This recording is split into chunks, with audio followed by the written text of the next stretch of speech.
Good morning, Philippines! Manlaylaing istorya naging agi-agi sa buhay. Pinagikanan, asin pinaglaban kan manlaylaing mga kaganapan digdi sa tuyang kinaaban. Yan, ang sa tuyang sarabay na aramon, tunghayan, asin hinanyugon digdi sa tuyang segment na Bumble Featured Story.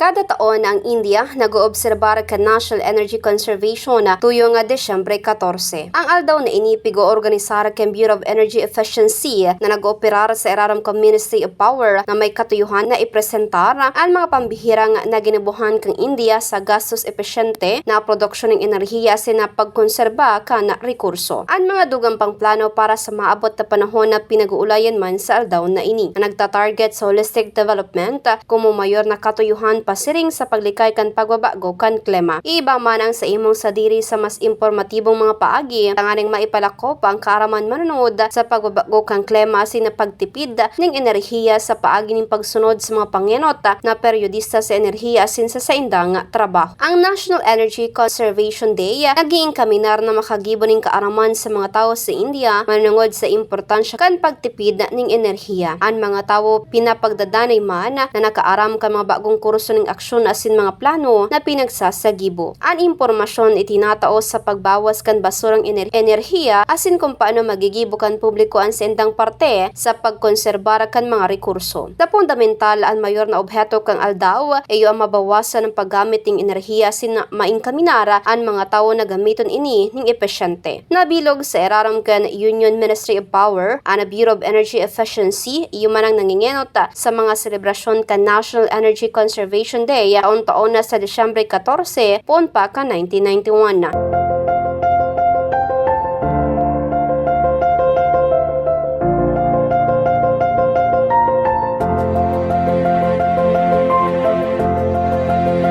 Sarong konstitusyonal na grupo na sakop kan gobyerno kan India, ang Bureau of Energy Efficiency nagtatabang sa pagibo asin implementasyon nin mga estratehiya asin polisiya tanganing mabawasan ang labing pagkonsumo ni na enerhiya. Ang komitiba nag-execute man kan the Energy Conservation Act kan 2001. Kumo parte kan kampanya kini sa pag-aaram, ang mga premyo ipinapatao taon-taon sa aldaw na ini na sa 50 sa isa subsector kan nasyon tanganing midbidon ang mga nagrenibuhan sa kausayan sa enerhiya. Ang National Energy Conservation Awards Program nag-uumaw sa mga paglalapigot kang industriya, institusyon asin establishmento poon sa mga planta ning kuryente sagod sa mga hotel, sagod man sa mga shopping mall. Ang mga premyo itinatauman sa mga nanggana sa National Painting Competition na nakasentro sa temang pagkonserbar ning energy. Ang mga sektor ning pag-uswag kan India nag-uuswag na nagdadaraman sa paglangkaw kan pangaipuhan para sa enerhiya. Naglalauman na ang mga pangaipuhan sa rekurso kang India madoble sa taong 2030. Anasambitan ng opisina nag-estratehiya asin nagde-develop nin mga polisiya na makatabang na mabawasan ang pangaipuhang ini sa paagi ng pag-advokasya kan pag-ampon ng mga epesyente na lakdang para sa paggamit ni na enerhiya. Obheto man kanasambitan ng aktibidad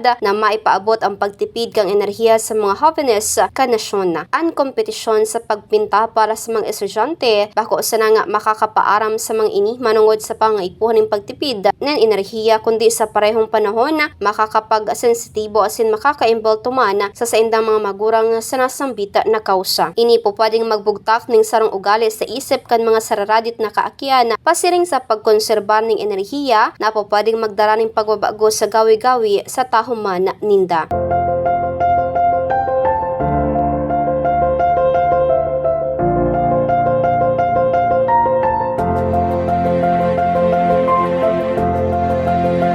Importante na midbidon kuno arina sin konta no pinagsiselebrar ang aldaw na ini taon-taon na. Ini nagpapagiramdom sa nasyon manungod sa aprobadong pangaipuhan na magtipid ng enerhiya para sa sustainableng pag-uswag. Ang aldaw na ini nagtatampok man kan papel na po paring gibuhon kan mga namamanuaan sa pagbawas kan pagsayang nin enerhiya sa harong asin sa pampublikong buhay. Ang focus sa 2025 nagdadanay sa pagtuon ng kapangyarihan sa mga jóvenes asin mga estudyante na mag-ampon nin mga gawin eco-friendly asin magin man imbahadora sa pagkonserba ng enerhiya sa saindang mga komunidad. Ang aldaw pinunan tanganing suportaran ang mga polisiya kan gobyerno sa pagmanihar kan enerhiya. Ini nagtatauman na midbidon asin na balusan ang pinakamarhay na mga gawi sa pagkonserbar ng enerhiya sa bilog ng mga industriya, eskwelahan asin institusyon. Ang mga espesyal na premyo asin mga pangyayari pinag-oorganisar para sa mga pinakamarhay na paratugtog asin mga makabagong ideya sa pagtipid nin enerhiya. Sa pag-uugnay gikan sa mga ginikanan kang kasaysayan ang kahulugan kang aldaw na ini igwan ng partikular na importansya para manas sa mga estudyante. Ini nagiing kaminaras sa mga paraadal na mag-ako ni mga gawi na may pag-isip asin maging parte kan mga paglalapigot kan nasyon na mapreserbar ang mga rekurso.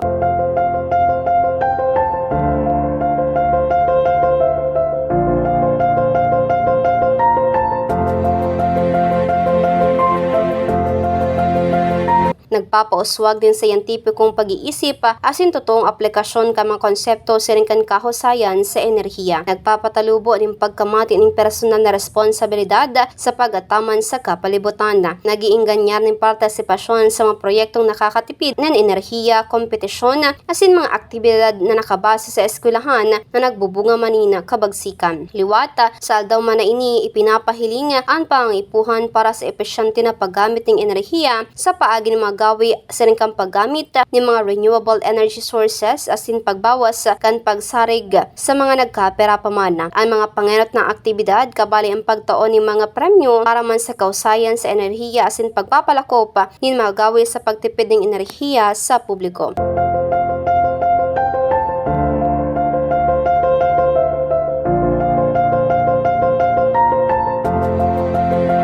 Iwat kiraray, para man sa aldaw na ini pinagiing kamnara ang gabos sa satuya na makanood na magtipid kanap sa tuyang pinagkukonsumo na enerhiya. Ninhulit ang futuro kan sa tuyang kinakban nagdadanan na yaon man sa satuya. Bako lang sa may parte kan India, kinakaipuan maglapigot tanganing masimbagahan ang problema na ini. Kinakaipuhan man na maglapigot kan lambang saro sa satuya, tanganing maitao ang satuyang gampanin asin papel sa pagtipid sa enerhiya. Sa presente, kadakol ng mga problema ang sa tuyang kinakbana, partikular sa inaapod niya tong climate change. Inimana, nagkakausa ni mga manlaylain na epekto sa bilog na kinakban asin nagdadara ng peligro sa gabos na mga tao. Naway sa paagigiraray, kang aldaw na ini magkakanego na makisumaro sa pagbawas asin pagtipid sa paggamit ni na enerhiya.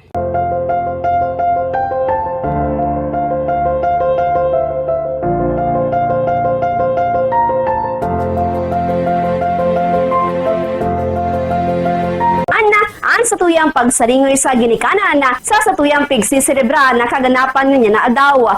Liwata, mag-iribahan kita sa masunod na simana para naman sa panibagong istorya kang manlaylay mga kaganapan digdi sa tuyang kinaban. Gikan digdi sa DZNG News and Information Center, ini si Bombo Gibarap. This is Bombo Radio Philippines, the #1 and most trusted source of news and information. Basta Radio.